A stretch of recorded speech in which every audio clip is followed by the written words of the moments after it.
everybody, welcome to Two Out the First. It's been a little while. It's July 29th, 2024. I'm Ryan Ballengee. Thanks for being here. We're going to recap the weekend a little bit, spin it forward into Olympic golf weeks. I guess that we have here is a little bit more than a week in the end, but we got two Olympic golf tournaments to come and a little bit of catch up on kind of other stuff happening with the golf world, with me personally. So thank you for being here again. I'm Ryan Ballengee. Thanks for being here on our live stream or whether you're catching us in the podcast version of the show. So let's kick off by talking about what's actually happening in golf, or what's about to happen in golf, more specifically. The Olympics are here. I don't know if you've been watching them. The ratings have been very good compared to 2021, when I think people kind of felt a little weird watching the Olympics in a time of pandemic, sort of still pandemic, with masks and no people. It's a different kind of energy. The Olympics are back this time around. That's great. Really been enjoying them. My favorite events are the swimming. I love swimming. I did admit to watching some dressage the other day. I was very curious if the horse got a medal in the horse-person pairing. Turns out they get a ribbon, which sounds very nice for the horse. Watched, what else I watched? A little bit of gymnastics. I feel like as I've gotten older and I've come to appreciate more different people's skill sets, not just my own, better, that some of these talents are incredible. I mean, just incredibly freakish level talents that, yes, very few people in the world have, and relatively few people may do those things. But there's a reason relatively few people do those things and have those talents, because they are either incredibly scary or take a lot of skill or very difficult to learn. The gymnastic stuff is just unbelievable to me. Synchronized diving, like diving at the same time and like doing even something close to the same thing that's not just a straight up cannonball or a can opener. Mind-boggling stuff to me. Really, really fun to watch. So I've been trying to get my son into it to get him interested in realizing that, hey, like he loves basketball, loves football, loves soccer to a degree, a little bit of baseball, but trying to get him to appreciate other skills that maybe he doesn't get to watch on TV or his phone or whatever on day-to-day. Well, he doesn't have a phone, his iPad day-to-day. And it's been a little bit of a challenge. So I'd be interested to hear your thoughts on getting your kids to watch the Olympics if they're kind of resistant. But anyhow, golf is coming. Golf starts on Thursday, and there's no PGA Tour event this week. So there was the 3M Open that ended on Sunday. We will talk about that. And once that wraps up, this is the event for the week. It is a 60-player tournament this week. There is no Oppo event. There's no DP World Tour event. There's no Live event. None of those things. It's Thursday to Sunday. And just as a bit of a refresher, the Olympic golf format is 60 players. The cutoff date for that world ranking, basically it's the official world golf rankings of June 18th, excuse me. And that cutoff still had Wyndham Clark in it among the top 4 Americans. And you're really only allowed 2 players per country unless you have more than 2 players in the top 15 of that Olympic ranking. So the OWGR is the cutoff date. And those top 4 players at that time were Scheffler, Schauffele, Wyndham Clark, and Colin Morikawa. Those are the guys that made the team. Had they had even, another week or so, I think Bryson DeChambeau gets in, is what it is. People can complain about it. I understand complaining about it because Wyndham Clark's not playing very well. I think you would just swap out Wyndham Clark for Bryson DeChambeau, and everyone would nod their heads and go, yeah, that's probably the best 4 we've got right now. And we would go with it just fine. But that's not the way that it is. We've got 4 players. We're the only country with 4 players in either competition, by the way. The women do not have 4 from any country. And that means one of the best players in the world is not part of it. Now, also, Cam Smith's not part of it. He just finished as a runner-up on Live over the weekend. Should he be in here? Yeah, he'd probably be the best, one of the better players, but also at the same time, the Live guys kind of knew the consequences of not earning official world golf ranking points. And the irony is the men's Olympic golf tournament doles out official world golf ranking points. Now, 60-player field's going to dock it. There's 21 of the world top 50 competing. So because there's that top 2 limitation on who can compete in the event based on a country, that creates some problems in trying to get all the best players to compete. But generally speaking, you're going to get a lot of good players. So this is a no-cut event. 72 holes. Again, runs Thursday through Sunday at Lake Golf National that had the 2018 Ryder Cup, which was a house of horrors for the American side in that Ryder Cup. But it was the Mollywood Ryder Cup. So Tommy Fleetwood's part of this.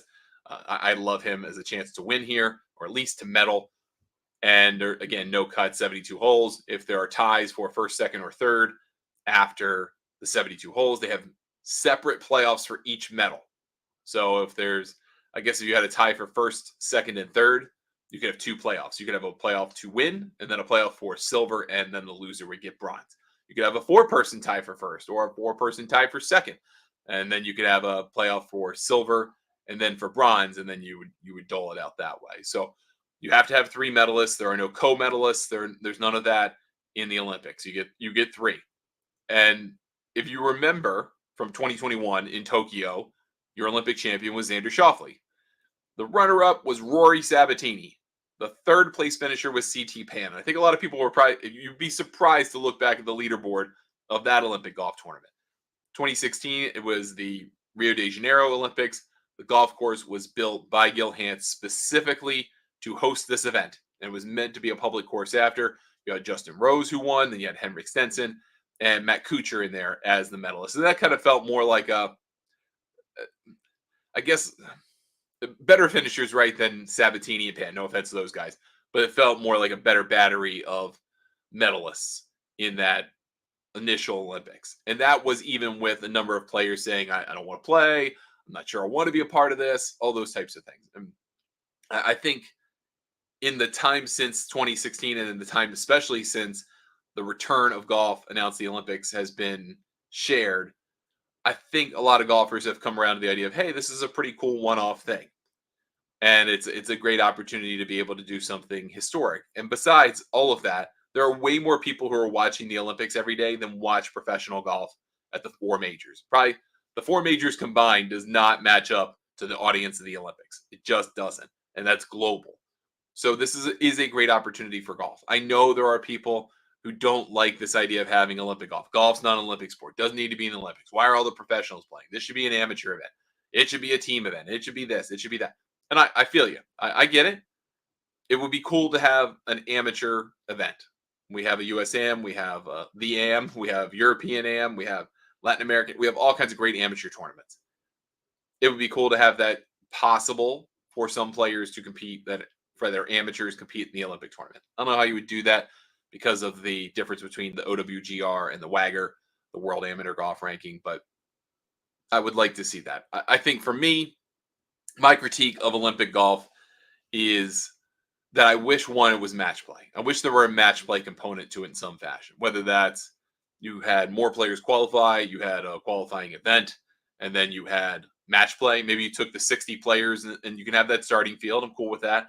And then you went to, I don't know, 16-8 after two holes or two rounds of qualifying. And then you had round of 8, round of 4 championship match, those types of things. I'd be cool with that. I think that'd be really neat. Have a hybrid tournament because every week we see 72 holes stroke play, lowest score wins. That is not imaginative, but it is representative of the golf played at the highest level, I suppose. I think we're going to get some kind of team component for 2028 at Riviera, which can't wait for Riviera to host. That's going to be such a cool venue for Olympic golf. It will also be the second consecutive venue that will host Olympic golf that will be a regular tour stop host, like Golf National is for the French Open and was for the Ryder Cup, which is a one-off. And Riviera is a annual PGA Tour host for the Genesis Invitational. So I do kind of like that, and I think Riviera deserves to kind of have that place in that level. It is one of the most special golf courses in this country. It is going to be awesome to have that as the Olympic golf course for Los Angeles in 2028, assuming nothing goes wrong in the world by then, and we still have Olympics and all of those good things. But we've got that to look forward to. Then on the women's side, they pick things up on Wednesday. So medals awarded in the men's competition on Sunday, assuming no weather delays or issues. Then on Wednesday, and that's why they've built this in. Then on Wednesday, the women's competition starts. They play 4 days. Same set of things. 60 players, max 4 players from a country if they're all in the top 15. 2 players otherwise. Lowest score wins. All that type of good stuff. All in Golf National. Meanwhile, in the LPGA, and this will be our little transition, they have an event this week, the Portland Classic, Columbia Edgewater Country Club. After the 1 year where they had it at the Oregonian or whatever it was, which was a disaster. And they brought it back to Columbia Edgewater, which has hosted this event for feels like 30 years. It is a tournament that is in a weird place right now because They don't have a title sponsor. They've had like one-off title sponsors here and there, but really the last 5 years, like Amazing Cree, a Korean uh, clothes manufacturer. They were a sponsor for 1 year. In the last couple of years, it's just been the Portland Classic. So there's probably some local sponsorship money that's kind of come together, but nothing enough to pay the title sponsor number. And so that's the way they keep the tournament going. It's at the minimum purse level, kind of like the Dana Open on the LPGA as well in Toledo a couple weeks ago. $1.75 million kind of the minimum number these days to be an LPGA event. They only have 8 of the world top 50. Basically, if you're in the Olympics at all, you're not competing in this because you would be going not only across America, but then across the Atlantic to get to France to compete. And players just aren't going to do that. So it's an interesting field given that you've got like Allison Corpuz, who's the headline player, but then you've got not a dearth of good players, but it's kind of like that Dana Open where a bunch of players who wouldn't otherwise get to play in this kind of 144 player field, they're going to get a crack at it. Like Natalie Galbus is in the field. She really does not play the LPGA whatsoever anymore, but that's this week on the LPGA. On Sunday, however, one of the coolest moments of the year, I think, for anyone who's kind of very online about golf, and if you're watching me talking about golf on a streaming platform, on your phone or whatever device you're listening to the podcast, you are extremely online, whether you would like to admit that or not. And that's totally great. We love you for it. But you are probably better aware of Lauren Coughlin than a lot of people. Lauren Coughlin broke through on the LPGA Tour yesterday, her first LPGA win in her 101st LPGA Tour start. She broke through by winning the CPKC Women's Open, the Canadian Pacific Kansas City Women's Open. It used to be the CP Women's Open. Then there was a train merger between the Kansas City line and the Canadian Pacific line. So now it's CPKC. This tournament used to be a major championship. Back in the day when they had 4 majors, it was the Du Maurier Classic, and Du Maurier was a cigarette company. And once that got kicked out of the majors in favor of the then Women's British Open, now the AIG Women's Open, they went back to being just the Canadian Open and then the CP Women's Open, now the CPKC. But they were out in Calgary, this place called Earl Grey Golf Club, which of course immediately made me think of tea, even though I'm not a tea guy. My wife is, my daughter is. But Lauren Coughlin won an 101st LPGA Tour start. And she got a little bit of help, let's be honest. Hayram Rue had this thing won. She, I believe, was up 4 on the 11th tee box, made a double bogey on that hole, and then bogeyed the final 3 holes into the clubhouse. And it almost looked like she forgot how to play golf for a little while for that last 30, 45 minutes. Credit to Lauren Coughlin, however. She hit the shots when it counted. She made an incredible birdie on the par 3 17th. Tough, tucked left pin, back left pin. No one was really getting to it all day. She hits it to, 7, 8 feet, knocks it right in the heart, takes the lead after the bogey from Rue, and then just expertly pars the final hole. Leaves it just short of the green. A little knocker up there to 2, 3 feet. Hayram Rue would hit it into the stand. She needed a drop.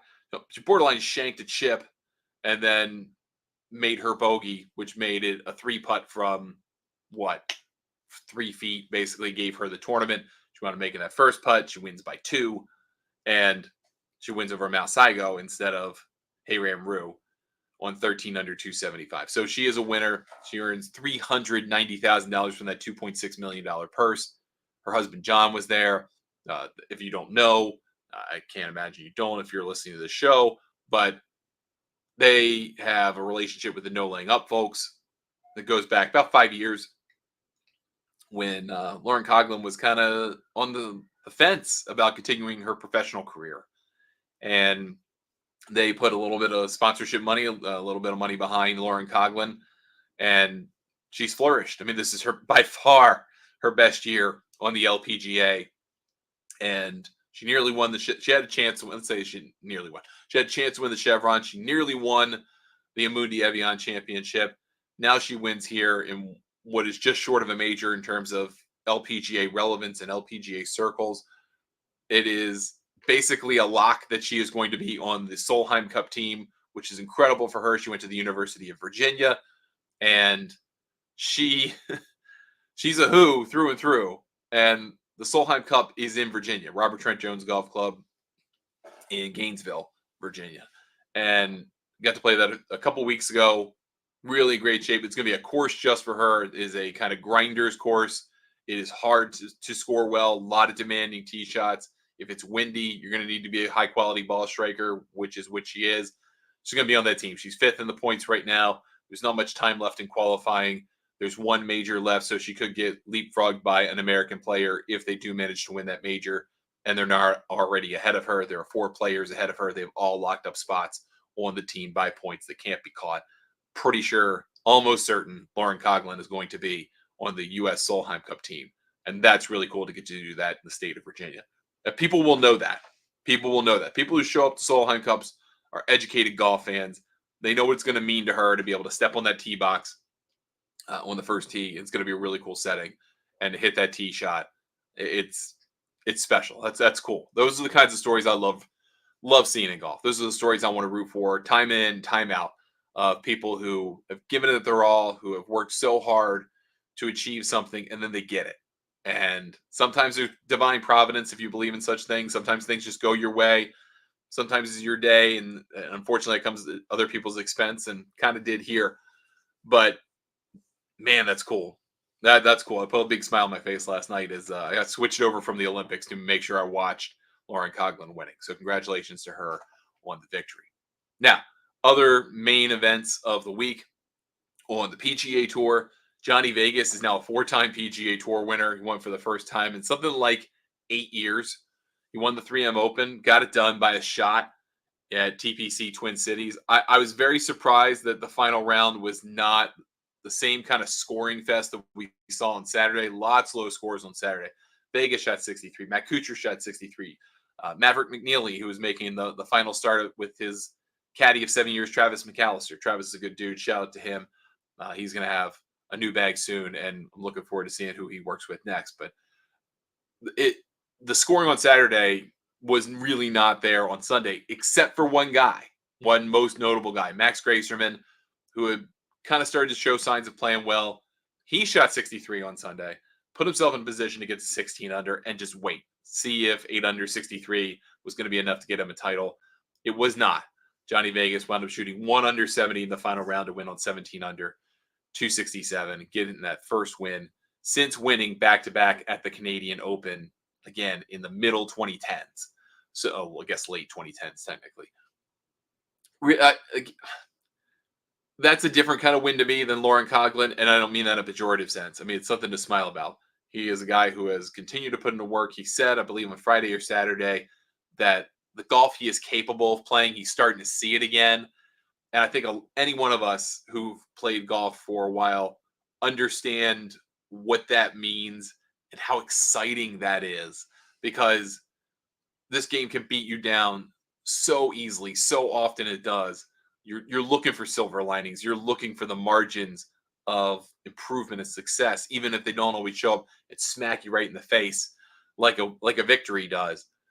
And he was seeing that, and that's really exciting. And for me, it's particularly exciting to think about because this has not been my best year of golf. Personally, I haven't played a lot of golf. Our golf club is closed right now for the summer. My one right in my backyard, Argyle Country Club. We're going to Bermuda tees and fairways, keeping our greens ryegrass, and they're wonderful. But we're basically growing in a new golf course, and we're not playing it. So I'm not getting to play much, maybe here and there sporadically. But when I do get to play, it's really frustrating because I know what's in there. I know what I can do, but I can't do it right now because I'm just not playing consistently enough. So to see not only Jhonny Vegas, but Lauren Coughlin, the people are putting in the work and knew they were near something really good, get to something really good, even better than maybe they imagined. That's really cool. For Jhonny Vegas, this means basically in the playoffs, I think he's got to earn a couple of FedEx Cup points. He probably still does have to play the Wyndham Championship, not this week, but next, to make sure he gets in the playoffs, but he's pretty much there. For Matt Kuchar, it's a bit of heartbreak because he's in like the 140 range in the FedEx Cup standings coming into the final round. If it was actually 155 to start the week. Had he won, he would have gotten, I believe, to 70 on the number. He is the only player to have made the FedEx Cup playoffs in every single year of its existence, going back to 2007.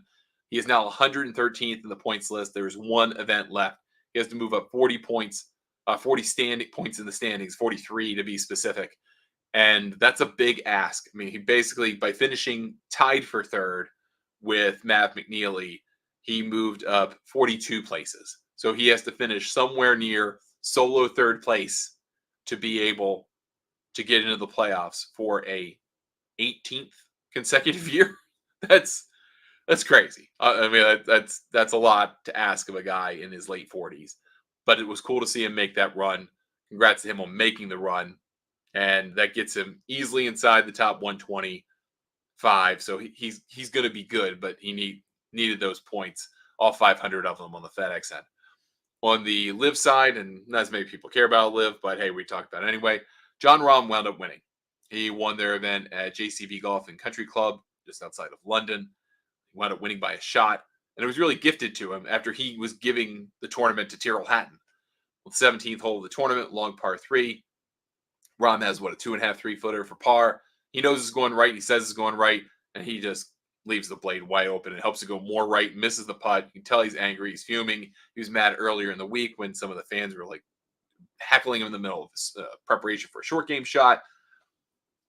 There's an automatic thought that anytime Rahm gets mad about something, it's buyer's remorse, that he's mad he went to live, and he might be. I mean, he says enough things publicly to make you believe he's probably regretting going to live in some fashion.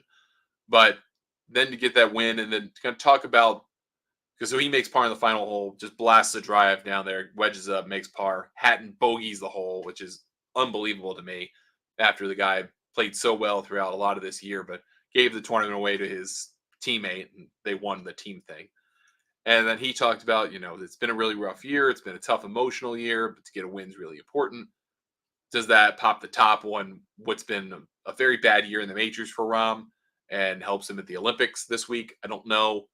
Does that mean he can go and win the Live Championship and that makes him feel better about it? Also don't know. Kind of don't care.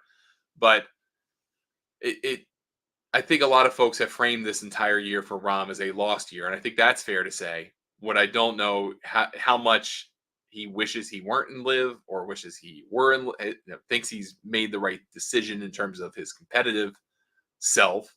He's in his prime, right? I mean, this is your prime years if you're a multi-time major champion, Jon Rahm.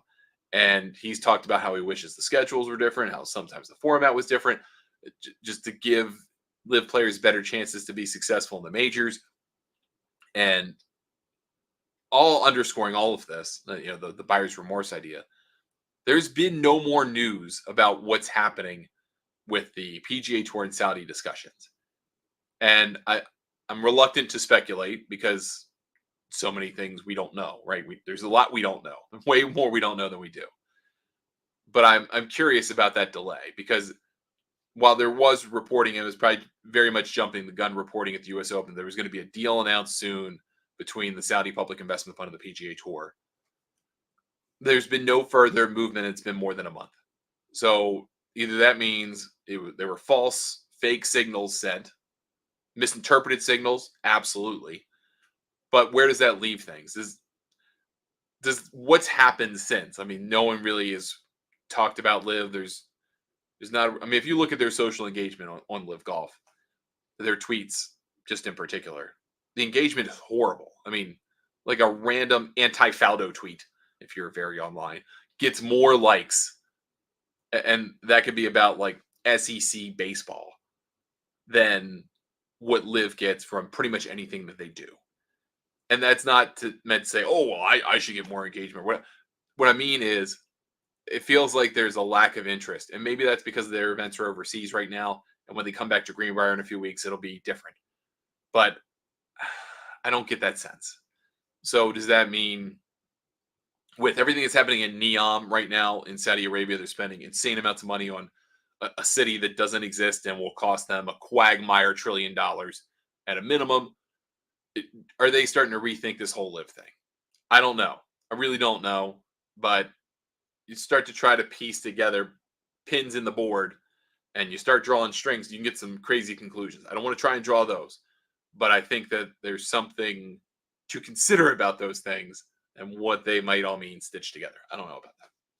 All right, that's golf for today. We'll be back with another show tomorrow. We're putting everything together on the TV station. Lots of people ask me about it. We're getting everything loaded up programming library wise, starting to set things up. We're doing quality control checks on live streams like this one.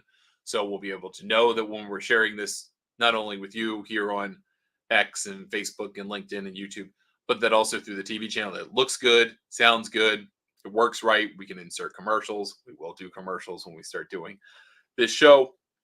Well, it won't be this show. The Breakfast Bowl show will be the one that won't be streamed on these services, and that will have its own kind of thing. But also, we will have commercial breaks on that show. And this will be taped it will be aired live here, but taped for the TV station later on in the day. So working on all that, I'll give you an announcement date, all the news around that when it comes out, and very excited to share that. It's so close. It has aged me.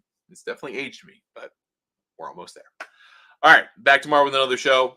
Talk about some other stuff. Talk about Olympic golf a little bit more. Might talk a little bit about the major season. We'll try to talk about the Portland Classic, whatever other stuff comes up. We want to talk about the U.S. Junior Am 2. Scott Koskowski's kid, Trevor, won as like the 1700th ranked amateur in the world, which is really cool. That tournament continues to amaze. It was one of my favorites. And we've got some other stuff to talk to this week, I'm sure. Email me, ryan@thegolfnewsnet.com, on Twitter, Threads, X, Instagram, and Blue Sky at Ryan Ballengee, Facebook, YouTube, Ryan Ballengee Golf. Golf Newsnet's on all those services that handle Golf Newsnet. And if for whatever reason you want to find me on LinkedIn, find me, just search my name, Ryan Ballengee, or Golf Newsnet. You'll find me either way. You can follow my updates there. Back again with another show tomorrow. Thanks so much for spending some time with us, whether you watch live, watch after the fact, or listen in some capacity. We'll talk to you next time on 2 Off the First. See you later.